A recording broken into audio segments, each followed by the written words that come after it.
सुबुही खान, उसके बाद शलभ मणि त्रिपाठी। जल्दी जल्दी प्लीज।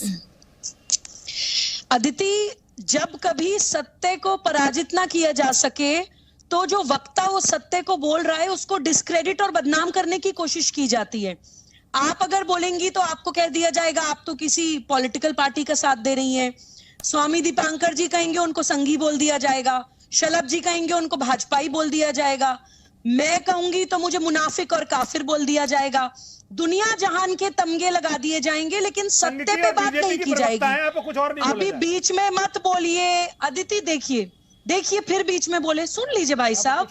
कलीमुल जी, नीलोफर जी और इनकलाबी जी माशाल्लाह पूरी शिद्दत के साथ कानून कानून कानून और न्यायपालिका की बात कर रहे थे। एक बात तो बताइए भाई साहब, प्लेसेस ऑफ वर्शिप एक्ट 1991 क्या कहता है? सिंपल भाषा में बताती हूँ, कंफ्यूज मत करिए जनता को। 15 अगस्त 1947 तक जो भी धार्मिक स्थान, जो भी धर्म के स्थान जिस रूप में थे, जिस समुदाय के पास थे, वो उन्हीं के पास रहेंगे। उन पे कोई फेरबदल नहीं की जा सकती है। अरे श्रृंगार गौरी पर फैसला आया, श्रृंगार गौरी 1947 तो छोड़िए, 1998 तक हिंदुओं के पास था। 1992 में उन पे पूजा अर्चना पे विवाद उठा, 98 में वहां पे पूजा बंद की गई। उसके बाद 2002 में दोबारा परमिशन दी गई पूजा करने की, लेकिन साल में सिर्फ एक बार। तो अब जो पिटीशन डली थी वो उन महिलाओं ने इसके लिए डाली थी कि हमें रोज इजाजत दी जाए। इसमें प्लेसेस ऑफ वर्शिप एक्ट कहां से आ गया भाई? आप लोग ना तो लीगैलिटी पे बात करते हैं, जजेस पे उंगली उठानी आपने शुरू कर दी। न्यायपालिका केवल ये कह रही है कि इस केस में places of worship act apply नहीं होता। न्यायपालिका केवल ये कह रही है कि इन्हें सुनने का अधिकार मिलता है, इनको सुनना चाहिए। They deserve to be heard, they deserve to be listened. आप वो भी नहीं करना चाहते हैं, यहाँ पर बैठकर अल्पसंख्यक, माइनॉरिटी और अपनी राजनीति खेलना शुरू कर देते हैं। कलीमुल हफीज जी, इनको ये बात नहीं मालूम कि जब विवाद हुआ सर्वे से शुरू, और सर्वे में जब मस्जिद के अंदर चले गए और वुजू खाने के अंदर से जो विवाद वकील साहब ने अपनी बीमारी का बहाना लेकर जो वुजू खाने के फाउंटेन को शिवलिंग बताकर जहां से विवाद शुरू हुआ, ये विवाद वहां से शुरू हुआ है कि जो मस्जिद का जो एग्जिस्टिंग स्ट्रक्चर है, जो नेचर है, उसको बदलने की कोशिश की गई। दूसरी बात, आप अभी चुपाइए, इन्हें खामोश करिए, मैं जवाब दे रहा हूँ। उसमें अदालतों को ही कटघरे में खड़ा कर दो। हमारे साथ शलभ मणि त्रिपाठी, एक सेकंड रुक जाइए। शलभ मणि त्रिपाठी जी, मैं चाहती थी आप सुन लें आपके ओपोनेंट्स आपसे क्या कहना चाह रहे हैं। सब एक सुर में एक बात कह रहे हैं, आपकी पार्टी, आपकी सरकार न्यायपालिका पर दबाव बनाती है। आपका जवाब? देखिए, मैं 3 बातें कहूंगा अदिति जी, पूरे डिबेट मैंने बहुत ध्यान से सुनी। पहली बात की जो बात आज महबूबा मुफ्ती साहब ने कही है, इसी तरह की बात अगर आपको याद हो तो राम मंदिर पर जब निर्णय आ रहा था तब भी बहुत सारे लोगों ने कहा था कि खून की नदियां बह जाएंगी, ये हो जाएगा, वो हो जाएगा। क्या हुआ? एक मच्छर भी नहीं मरा। निर्णय आया, दोनों वर्गों के लोगों ने बहुत अच्छे से उस पूरे निर्णय को सुना, उसका पालन किया, उस आदेश को माना। आज स्थितियां किस तरह की है? बिल्कुल एक सामान्य स्थिति हो चुकी है। दूसरा कि इस बात का डर दिखाकर कि खून खराबा हो जाएगा, दंगे हो जाएंगे, फसाद हो जाएंगे, आप सत्य को दबा नहीं सकते। अगर आप इसका मतलब कि आप पहले ही मान रहे हैं कि नहीं, सत्य कुछ है वहां पर जिसको आप छुपाना चाहते हैं, उस सत्य को आप नहीं चाहते कि दुनिया के सामने आए, इसलिए आप डर दिखाते कि नहीं साहब अगर आप ऐसा करेंगे वैसा करेंगे तो ये हो जाएगा, वो हो जाएगा। सत्य तो सत्य रहेगा, और सत्य क्या है? अदालत को निर्णय लेना है। ये निर्णय लेने के लिए हम यहाँ नहीं बैठे हैं, न यहाँ पर जितने सारे लोग बैठे हैं ये तय नहीं करेंगे क्या सत्य है क्या असत्य है, ये ऑनरेबल कोर्ट को तय करना है। दूसरी बात कि हम सब बैठे यहाँ पर दुनिया भर की डिबेट कर रहे हैं कि क्या एक्ट है, क्या चीजें हैं।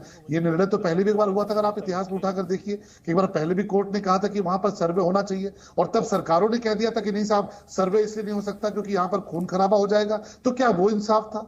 अब आज अगर कोर्ट कह रही है कि नहीं साहब ये मामला सुना जाना चाहिए, ये मामला चलने देना चाहिए, तो इतने सारे लोग बैठे हैं, मुझे लगता है कि हम में से कोई भी इतना विद्वान नहीं है, इतना जानकार नहीं है, जिससे ज्यादा जानकार, जिससे ज्यादा विद्वान लोग कोर्ट के भीतर बैठे हैं, अदालतों के भीतर बैठे हैं, वहां पे न्यायाधीश है, और ये मामला सुप्रीम कोर्ट तक गया। ऑनरेबल सुप्रीम कोर्ट ने इस पूरे मामले को देखा है। तो अगर कहीं किसी निचली अदालत से कोई त्रुटि हुई है तो उसको देखने के लिए संविधान है। बाबा साहब भीमराव अम्बेडकर ने एक संविधान बनाया है, उस संविधान को आप दरकिनार नहीं कर सकते। उस संविधान का आप माखौल नहीं उड़ा सकते। आप बाबा साहब भीमराव अम्बेडकर के सिद्धांतों के उलट नहीं जा सकते।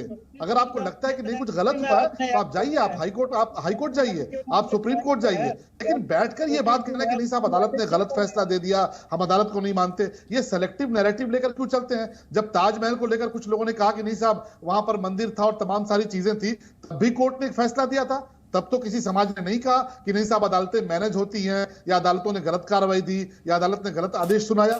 ताजमहल को लेकर भी ऑनरेबल कोर्ट ने एक फैसला सुनाया था और हर वर्ग के व्यक्ति ने उसका सम्मान किया। तो ये सेलेक्टिव अप्रोच लेकर अगर आप चलेंगे तो समाज में आप हाशिए पर चले जाएंगे। मेरा सिर्फ ये निवेदन है कि ऑनरेबल कोर्ट के भीतर ये मामला चल रहा है, ऑनरेबल कोर्ट को तय करने दीजिए क्या सही है क्या गलत है। कलीमुल हफीज, इस पर जवाब दीजिए। ये जो उठाया पॉइंट यहाँ पर शलम मणि त्रिपाठी जी ने, इन्होंने कहा जब ताजमहल पर फैसला आया तब तो अदालत मैनेज नहीं दिखी किसी को, तब किसी ने नहीं कहा, फिर आज क्यों कहा? देखिए, आप इसकी ग्रेविटी समझिए। आप ग्रेविटी ये है कि जिस तरीके से बाबरी मस्जिद के मामले को लेकर पूरे हिंदुस्तान में दंगे भड़के थे और किस तरीके से एक कानून का ही मजाक उड़ा था, किस तरीके से वो सरकारों के हलफनामे दाखिल करने के बाद दिन के उजाले में मस्जिद को ढाया गया था। यानी बड़े बड़े नेताओं ने, खुद बीजेपी के नेताओं ने यह कहा था कि आज हमारे लिए शर्म से हमारा सर झुका जाता है। तब भी ना गिराने वालों को कोई सजा हुई, ना मूर्ति रखने वालों को कोई सजा हुई। चूंकि वो मस्जिद का ढांचा गिर गया इसलिए अदालत का फैसला भी दूसरा आ गया। हमारा अप्रीहेंशन ये है कि कहीं ऐसा ना हो कि अब इस बार फिर दोबारा से वही सारी प्रक्रिया दोहराई जाए। इसलिए हमने एज ए पॉलिटिकल पार्टी एक वर्कर के हैसियत से देश को, सरकार को ये बात चिताई है कि ये मुल्क के लिए, लोकतंत्र के लिए, अल्पसंख्यक के लिए ये अच्छा नहीं है। आपको जो भारत की संसद ने एक्ट बनाया है उसके तहत इस मामले को शुरू ही में निपटा देना चाहिए। अगर आप इसको, अभी तो ये सुना जाएगा हाई कोर्ट में, फिर सुप्रीम कोर्ट में सुना जाएगा और ये हो सकता है कि इस पर सुनने पर रोक लगा दी जाए। और शलम मणि त्रिपाठी साहब की इस बात से मैं एग्री हूं कि हम लोगों से ज्यादा जो विद्वान लोग हैं वो कोर्ट में बैठे हुए हैं, तो हमें कोर्ट का इंतजार करना चाहिए। लेकिन कोर्ट के फैसले से निराशा जो हमें हाथ लगी, हमें व्यक्त करने का हमारा संवैधानिक अधिकार है। इसलिए मुस्लिम तमाम ग्रुप इस पे अपनी संवेदना, अपनी नाराजगी जाहिर कर रहे हैं। इस पे कोई गलत बात नहीं है, ये लोकतंत्र का हिस्सा है। कलीमुल हफीज जी, आप ये कह रहे हैं एक लाइन में कि कोर्ट में बहुत ज्ञानी लोग बैठे हैं। ये हालांकि हमें और आपको बताने की जरूरत नहीं है, हर कोई जानता है। कानून की हमसे कई गुना ज्यादा समझ और एनालिसिस, कैसे उसे इंटरप्रेट करना है, हम उनका 0.1% भी नहीं होंगे। फिर दूसरी लाइन में आप ये सलाह दे देते हैं कि कोर्ट को तो सुनना ही नहीं चाहिए था। कोर्ट ने क्यों सुना? सर डिसाइड कर लीजिए कि कोर्ट आपसे परमिशन ले, डिबेट में आए, अपील है, डिबेट में आए मैडम, ये हमारी डिबेट में आए और पूछे कि हाँ जी बताइए हम ये मामला सुन ले, क्या आप लोगों की इजाजत है तो हम सुन लेते हैं। आप नहीं मैडम, आप गलत इंटरप्रेट कर रही हैं। ये हमारी प्रेयर सुप्रीम कोर्ट से थी और है कि इसको नहीं सुना जाए। सुप्रीम कोर्ट ने उसी प्रेयर को डिस्ट्रिक्ट कोर्ट के भेजा। एक मुझे जो आपत्ति है वो इस बात पर है, आप खुद ही को कॉन्ट्राडिक्ट कर देते हैं सर। एक सेंटेंस में अदालत ज्ञानी है और दूसरे ही सेंटेंस में अदालत के लिए ज्ञान है।